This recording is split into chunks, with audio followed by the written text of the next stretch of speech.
In the bedroom, Hart wonders why his dad doesn't visit him like he usually does and assumes that he must be busy with something else.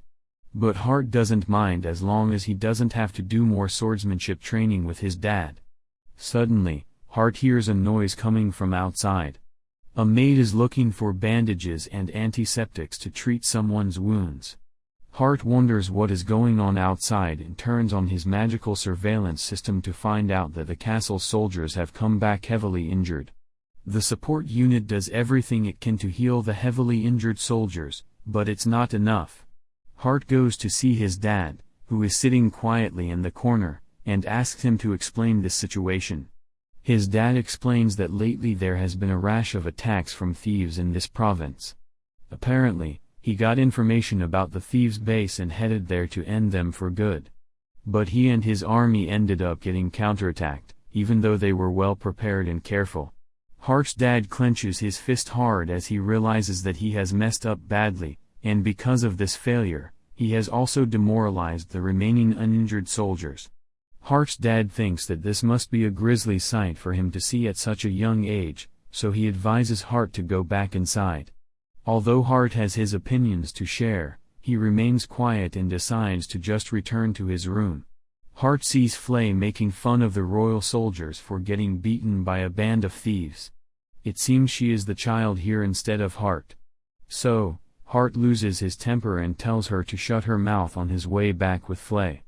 Hart secretly uses his healing magic on all the injured soldiers to completely heal them, surprising everyone, including his father.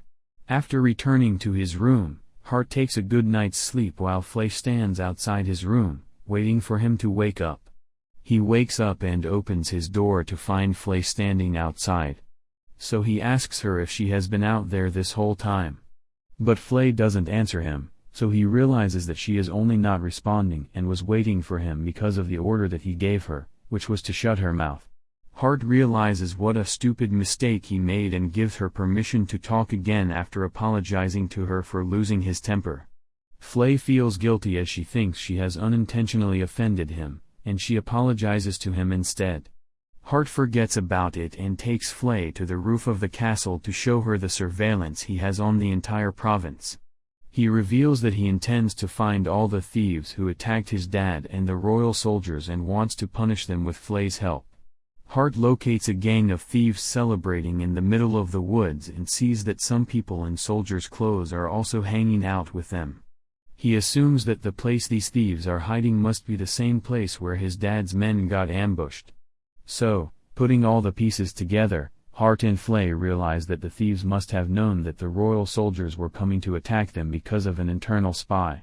So Hart decides to wipe out all of the thieves at once and uses flight magic to head to the woods with Flay. Hart's younger sister looks out the window and sees him flying away, so she wonders who he really is. On the other side, the thieves reveal that the captain of the soldiers is actually a spy and wants to get rid of Hart's dad so he can return to his homeland. Hart comes just in time for Flay to hear everything and perform stun magic to instantly petrify all of his opponents. One of the thieves still speaks out of turn, so Hart shows him his place and then turns to the thieves and soldiers in uniforms to make them confess who they really are. He investigates the soldiers and learns that they are soldiers from the neighboring empire.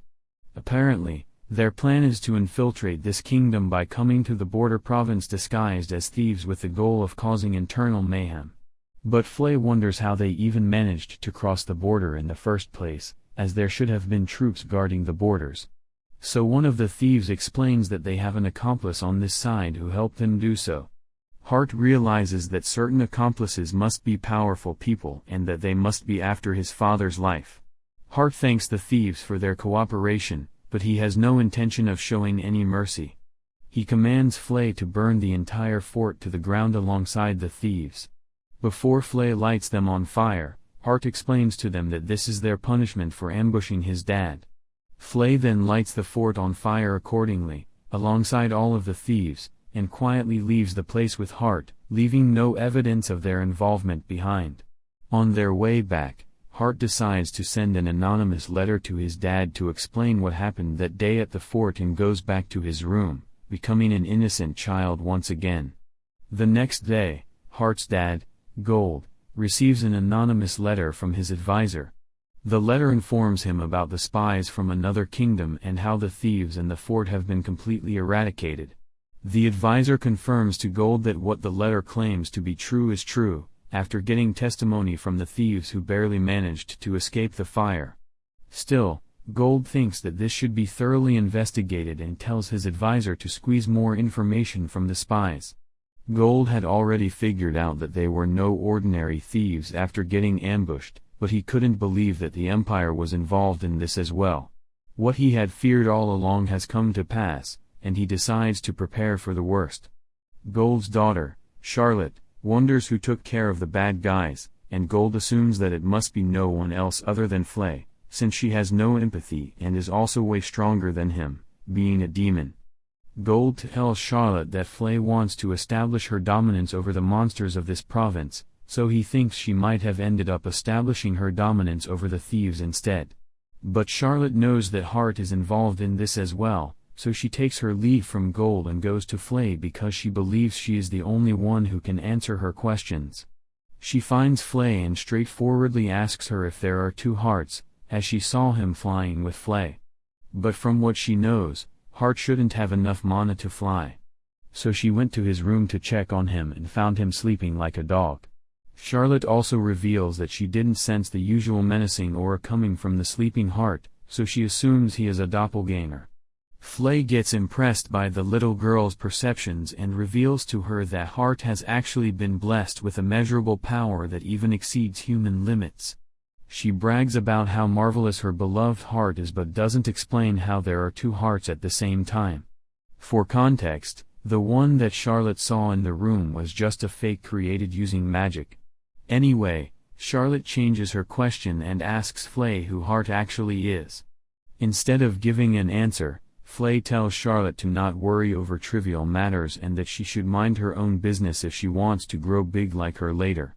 Flay informs Hart that Charlotte knows about his leaving the castle last night and also found out about his clone. So it's natural for Charlotte to think Hart is incredibly suspicious. So she confronts Hart, asking him whether he is a hero of justice. Hart's brain starts to shut down as he believes Charlotte's question to be absurd and just plays along by saying yes repeatedly. So Charlotte, with her small brain, assumes that Hart got his powers to take care of the bad guys and comes closer to Hart to apologize to him for having the wrong perception of him. Hart tells Charlotte to keep his hero of justice identity a secret because he is like Japan's Batman. So Charlotte agrees and promises to even lie to her father for him. Hart then takes his leave from Charlotte, making an excuse that he has to do his hero work when he actually needs to get back to the castle so that the others don't get suspicious. Later at the castle, Gold gets informed by his advisor that they have received an anonymous letter about Natalia and Charlotte. According to the letter, both his wife and daughter are safe, and Flay has joined them and is escorting them as they speak. Although a number of Natalia's bodyguards were injured, there are no casualties, and all of them have been fully healed. So Gold finally feels relieved and asks Hart what he thinks about this anonymous helper. Hart thinks that they are heroes of justice and tells Gold that the heroes of justice will take care of the Empire soldiers whenever needed again. But saying that was Hart's biggest blunder, as the letter didn't reveal that the people who attacked Natalia were Empire soldiers. But before Gold can realize his son is the hero of justice, Hart makes an excuse and saves himself from suspicion. Charlotte and Natalia finally return home, and after hugging Gold, Charlotte goes to hug her brother, whom she